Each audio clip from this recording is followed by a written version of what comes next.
Welcome again. It's still Breakfast Extra. Now, with the Osun State governorship elections fast approaching, political activities have intensified across the state as candidates make their final push for votes in what is expected to be a fiercely contested race for the government house in Osogbo. Beyond campaigns and the rallies and also political promises, concerns are mounting over security, election violence, and the spread of misinformation. Osun's political history has been marked by intense competition, shifting alliances and post-election legal battles, making the 2026 election one of the most closely watched contests in the country. As voters prepare to head to the polls, critical questions remain. Can security agencies guarantee a peaceful election? And what is truly at stake for the people of Osun as the race for government house enters its final stretch? Now, joining us to unpack these issues are Sodiq Lawal, who's an online editor within Nigerian newspaper, and Emmanuel Olowu, Executive Director, Socio-Economic and Civic Rights Advocacy. Gentlemen, good morning and thank you for joining us. Now, Sodiq, let me start with you. With campaigns entering their final stages, we have literally a few days to the election. What political dynamics, alliances, or would you say key issues, would you say is shaping the Osun governorship race at the moment? The matter is this. So far, so good.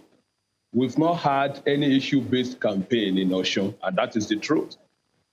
We've only recorded political killings, political violence, and also we've seen candidates, gubernatorial candidates, sending proxies to radio stations, to television stations, to defend their manifesto and to present their ideas to the people of Osun. That's all what we've been seeing so far. With exception to, I think, only the candidate of the AAC, that should be the Action Alliance Congress, and that of the ADC, that is Action Democratic Congress. I think these two candidates are the only ones that have only appeared either on radio, on television, to discuss their ideas and to bring their manifestos to the people of Osun State. And permit me to say this too. Last week, maybe it went viral, I don't know, maybe you came across it.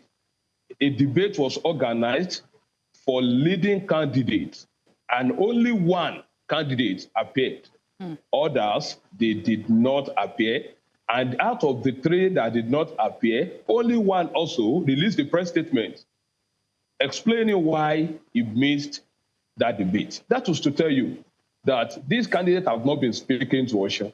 They've only been speaking to Osun through proxies. They've been speaking to Osun through party chieftains, speaking to Osun through their spokespersons, and they've been speaking to the people of Osun through maybe youths in the party, or maybe sometimes even women in the party. So that's our situation. So we've not had any issue-based campaign so far. Perhaps we've recorded more than 20 killings. I just want to be minimal with my figure, more than 20 killings.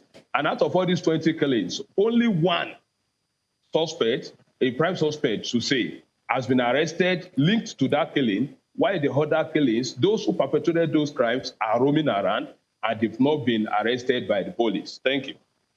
Thank you very much. Mr. Emmanuel Lawal, I'll come to you now. Mr. Emmanuel, Osun politics is a very interesting one. It's not very far from the courts. Once you talk election, you talk about the courts.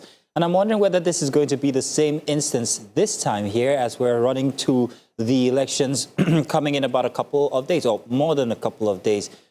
Are we going to be expecting this to overspill into a situation where we would have both members who have had history from before also end up in court again? When you look at the dynamics of this election, you are going to discover that it is dovetailing into a situation that it is still going to end in court. Like I have always been saying, Osun State, when it comes to elections, Osun State is the most radical state, ideologically based state in the entire Southwest. We are always conscious when it's election season. And the way things are heading and things are going, there is every likelihood that it is going to end at the court.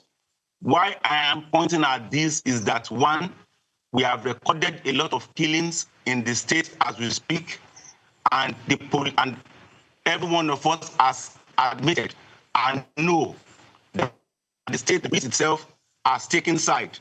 And in a situation of such, there is every pointer to the fact that on election day, there might be violence. Because INEC, as a body, has identified that we have 385 hotspots and 200 difficult terrains. And when we put a call through to the INEC chairman, the REC make it clear to us that they were able to identify those hotspots as it is from their electoral officers, EOs, who are in various local governments, and they have pointed it to the fact that they are cultists in those areas, and they have been attacked in those areas. However, we wrote a letter to the REC to inform us, to give us a list of every of those difficult areas, and she had not. However, the European Union also affirmed it, that there are hotspots in Osun State. So when you look at every indications, there is a pointer that it might lead to violence, and it might have situations where votes might not be counted. We might have situations where Olowu, elections cannot. So, Mr. Olowu, if we have every tendency that we are going to end in court. So, Mr. Olowu, so you're saying that there's a tendency it might end in court because there might be violence or rigging. Now, I wanted to talk about this rigging bit. When people talk about rigging, they often think of people stuffing ballot boxes, but that has become almost impossible recently with the new advancements from INEC. There's BVAS, there's this and that. So I'm wondering, if one was to rig an election, especially in the case of Osun State, where do you see that loophole that could be taken advantage of, noting the technological advancements that INEC now has, noting the security agencies' attention on election materials and all? Where could it go wrong? And I have a reason for asking this. You see, where election will go wrong on election day can be pointed to vote buying and vote selling. It is a criminal offense, and my organizations have been campaigning against people embarking on such. But if we can overcome the issue of vote buying, if we can overcome the issue of thuggery on that day, if the police and all other security agencies can work effectively on election day to ensure that thugs, cultists don't have their way, things might go better. Is this restricted? But in the situation where vote buying goes... Is it restricted to election day only? Or would you say with the recent activities in Osun State that maybe this has already begun? We have seen videos where people are making oaths. We have seen videos where people are making oaths. And this has cut across the two major political parties, the APC and the Accord Party. It has cut across both parties. So to me as a person, people have been transacting as we speak. So, but on election day, and there's something about the situations that we are in a country, in a state where poverty level has gotten up. A lot of people are still eager to sell their vote on election day. So what they might have gotten in the past is not significant, because what they have gotten, they would have forgotten they have gotten something. On the election day would be the most major one, because when we went around having sensitization, we told people that they should not collect money from politicians. And when you give them such information, they begin to laugh at you, that day is a market day for them to make money. That is why I'm saying the police and other security agencies have a lot of work to do on election day to ensure that people, anybody who sells or buys votes, are being apprehended on election day. Well, Emmanuel, Olowu and Sodiq Lawal, let's hold on. Let's go on a short break. When we return, we'll continue this conversation. And I have a question for you, Sodiq. Stay with us. Welcome back. Before the break, we're talking about the Osun elections and everything happening right now. And we have Sodiq Lawal and Emmanuel Olowu. Thank you, gentlemen, for staying with us. Now, Sodiq, Emmanuel had mentioned how, they've talked to people in terms of don't sell your vote on the election day, but they're saying it's going to be a market day for them. Now, Sodiq, for you, how do you think this should be handled? Sensitization, should it be on the day of election, or they should have been, teaching people and talking to them how they should act on election day? And in terms of security, would you say that this violence in Osun State will end after the election, or you think it will continue? Thank you. The truth is this. The people in power, let me say our elite, particularly politicians, they have weaponized poverty. When I'm talking about poverty, I'm talking about absolute poverty. Poverty has been weaponized so much that the people no longer trust the credibility of any democratic process or the credibility of any people in power to be genuinely concerned for their welfare. So that is why it is so bad that even when you are sensitizing people that vote buying and vote selling are criminal offenses, that if they continue to do this, we will not reach the genuine emancipation of the Nigerian people we are clamoring for. They will tell you that this is the only benefit that they can get from the politicians. In fact, someone told me particularly during our sensitization that it benefits nothing from the Nigerian government, either at the federal, the state, or the local government level. He told me that he provides water for himself through a borehole. He told me that he provides security for himself by employing a private security guard. He told me that he buys food for himself. He told me that he has a solar power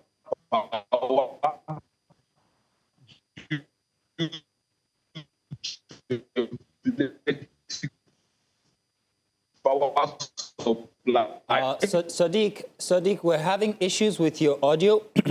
I'm aware that your video might be on, Sodiq.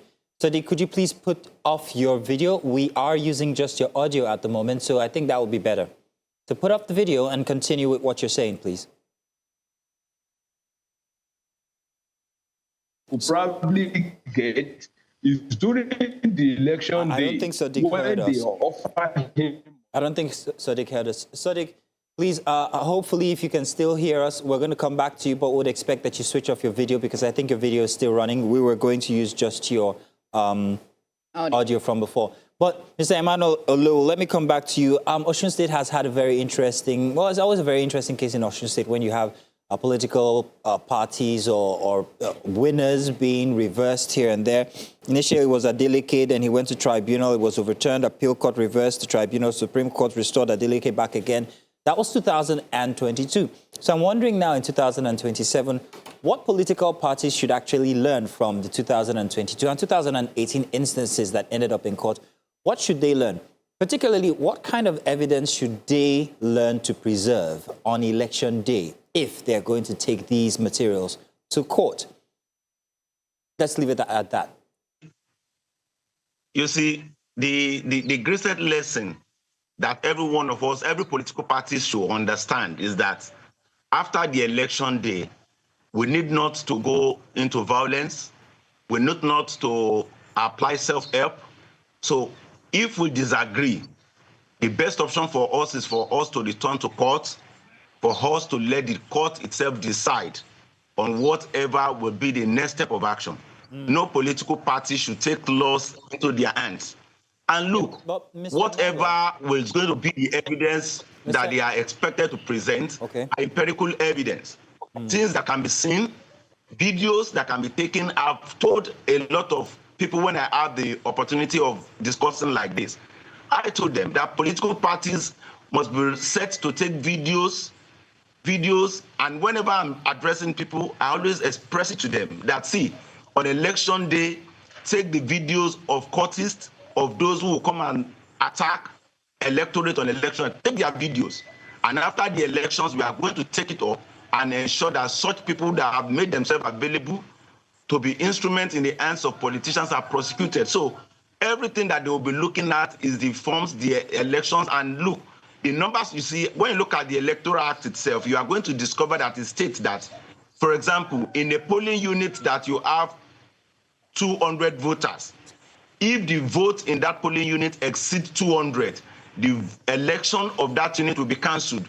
So every of these indices have to be considered and looked at when we are making presentations in court. And I know the political parties themselves will have known what is expected of them to put together in preparation for litigation.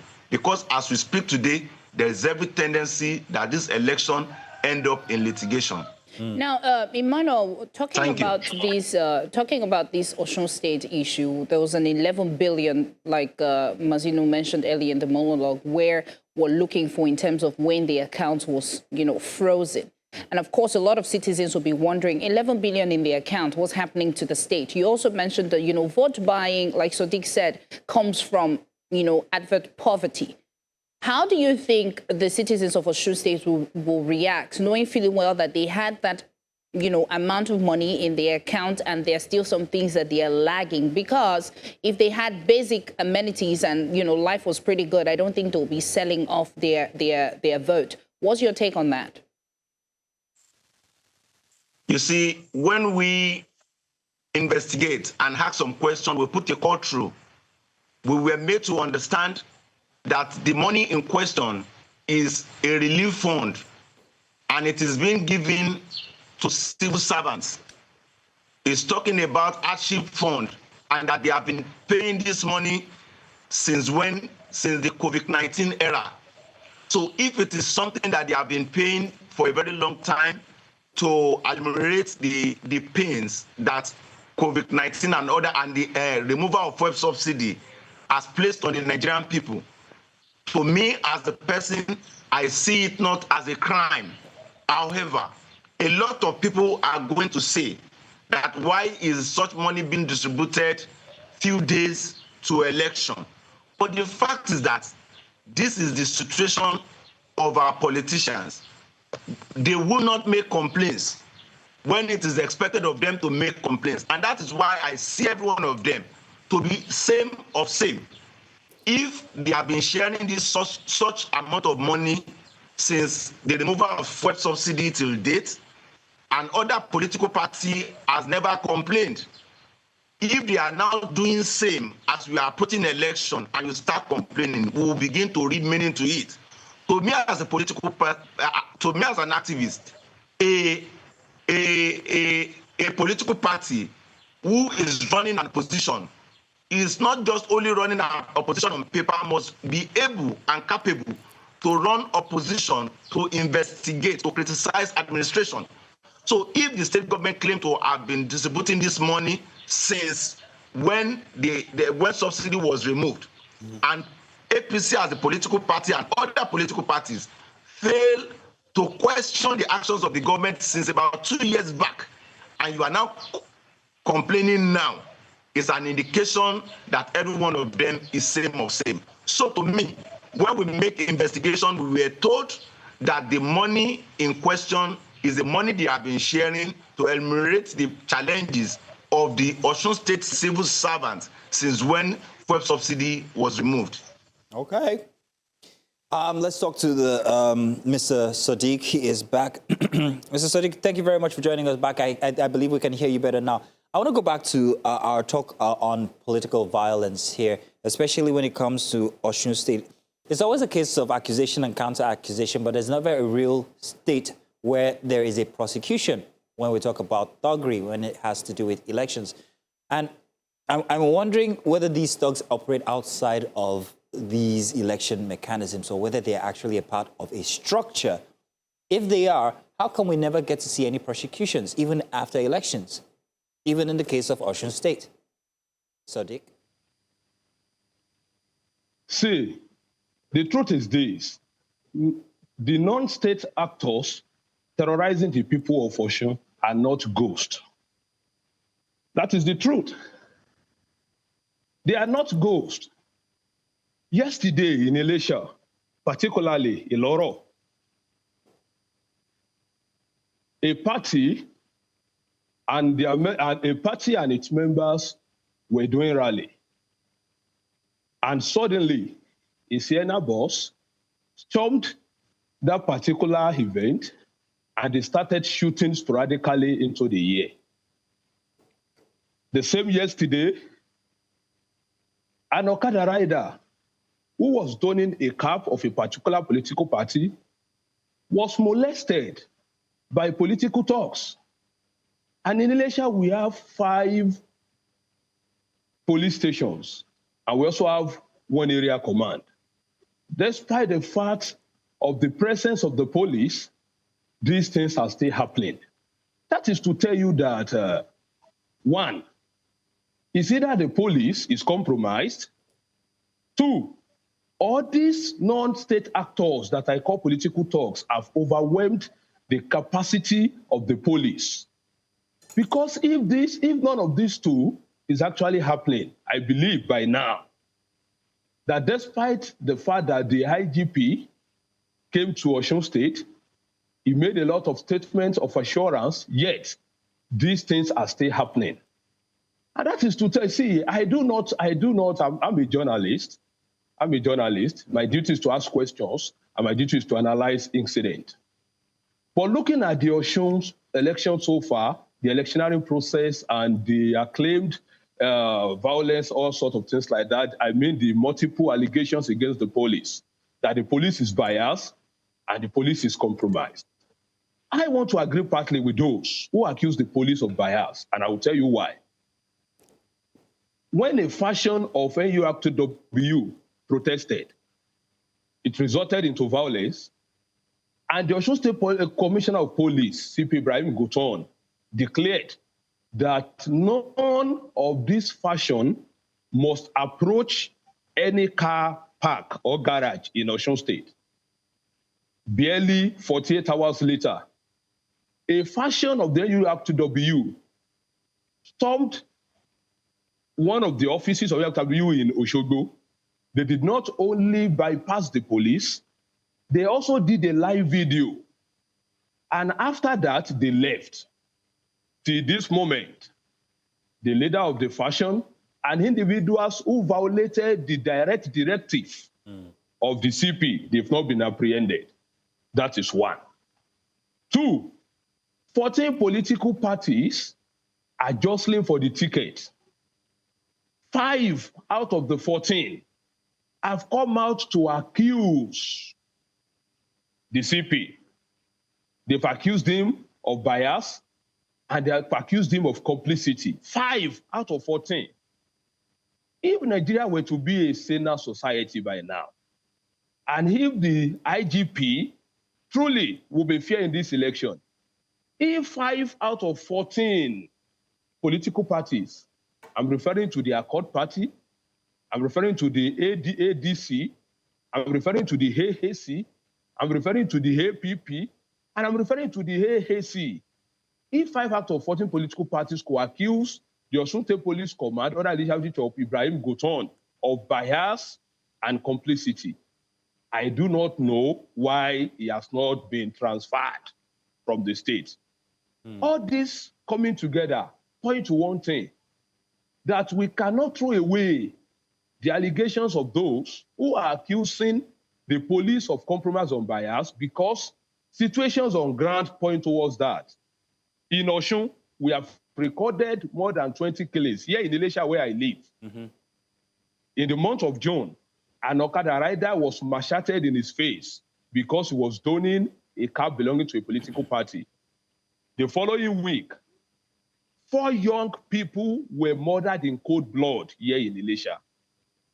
The following week, 2 young people were adopted in front of Value Mall, and they were dumped in front of police station around 12 p.m. in the night. The following week, another man was killed in cold blood in Irojo, in Elisha. The following week, there were allegations of adoptions, there were allegations of killings too. Yet, in Elisha, those who perpetrated that crime, they are roaming around. Sodiq? And out of all the people that the police claim to have arrested, we can only link one to a political killing. That is Said Tanfiani, the prime suspect involving in the alleged killing of a 40-year-old in Olowu. I hope you can hear me, Sodiq. Sodiq, just before I let you go, I'm sure Queen has a question for you. I wanted to know exactly to whom or with whom are you associating this compromise by the Nigerian police? Who are they biased for in your findings as a journalist? Who would you say? Thank you. Please, can you come with the question again? Sorry. Okay, I just asked. I lost you. The question again, please. Yes, I just asked exactly to whom are the police compromised for when you talk about the police being compromised. Are they compromised on the side of what party? Thank you. Both parties have come out to say that they are losing members on a daily basis. And all of them, they trace the loss of members to electoral violence and political killing. Although one of the major parties is defending the commissioner of police in Osun, and I had no choice than to ask yesterday, some days ago, that is the commissioner of police now a member of a political party, that when we ask him to perform his duty, a party will come out and start defending him. It is only when the commissioner of police is a member of a political party, that is when members of a party can start defending him. So if you ask me to mention a political party now, of course, I am a journalist. My duty is to be neutral, and my duty is to observe the election and write my report. Now, I do not want my statement to be used as a campaign material. That is why I would not appreciate and I would not love to mention any political party. All right, then, but the truth of the matter is this. Go to Osun, ask any resident or any native or any indigene of Osun State that which party or any member of any political party defending the Osun State Commissioner of Police over allegations of bias, complicity, and gross negligence of duty and irresponsibility. Believe me, the party, the members of the party are the ones perpetrating this violence. All right. Thank you, Sodiq. Well, thank you so much, Sodiq. Emmanuel, now let's say the election is close by, of course. After the election, what would you say peace would look like in Osun State? What should the political actors, the agencies, the security agencies, what should they do to restore peace and preserve peace and strengthen democracy in Osun State? Emmanuel. You see, what they need to do is that let the Nigerian police stop being partisan. For the sake of peace and for the sustenance of our democracy, let the Nigerian police stop being partisan. If Mr. Sodiq could not say it because he's a journalist, I felt it is important that I state it as an activist. The Nigerian police, as we speak today, is working with the APC. Let me say it as an activist and let me reiterate it. The Nigerian Police of Osun is an appendage of the All Progressive Congress. Do you have all indication as how would you prove this? How can you prove this? How can you prove this, Emmanuel? Hello, come again. How can you prove what you've just said? Yes, I can prove it by virtue of every of the things that has transpired. Like what Mr. Sodiq said, which I am privy to, only one arrest has been made, and that is Tafiani. And Tafiani was arrested after the DIG, after the IG sent the DIG to Osun State, despite the fact that a lot of us, we formed a coalition that is called the Network of Civil Society Groups. We protested on June 15 after the APC was shooting guns periodically on the 9th. And we begin to write letters. We wrote letters to the Police Service Commission, the Inspector General of Police, demanding for the deployment of CP Ibrahim Gotan. Okay. And when you look at it, there was a stakeholders meeting that INEC organized. If the Nigerian police is sincere, there is a program, a stakeholders meeting that INEC organized. At that program, the entire majority of the people in that event booed the CP. If the people, democracy is about the people. If the people could boo the CP and it is well covered on national dailies, and the IG does not look at that point and make a stand of redeploying that man from Osun is an indication that the Nigerian police itself is complicit on what is happening in Osun State. Thank you, However, Emmanuel. the Thank you, question Emmanuel. you asked me states that Yeah. what should we look at? What we should look at now is that the Commissioner of Police and the Nigerian police within the space of 7 days should please begin to take steps that is going to restore the confidence, that people will have confidence in them.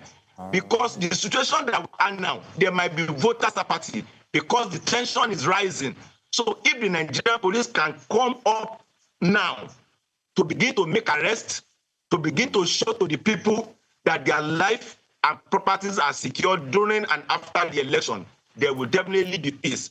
However, after the election, if there are crises, the police and other security agencies should please team up to ensure that everywhere remains calm after the election. Thank you, Emmanuel. Thank you. Emmanuel, I just wanted to mention that what you've just talked about are your claims, and we haven't verified them as facts regarding your claims on the compromise of the Nigerian police, in particular parties that you've mentioned. Thank you very much. Thank you so much, Emmanuel, Olowu and Sodiq Lawal for joining to have this conversation.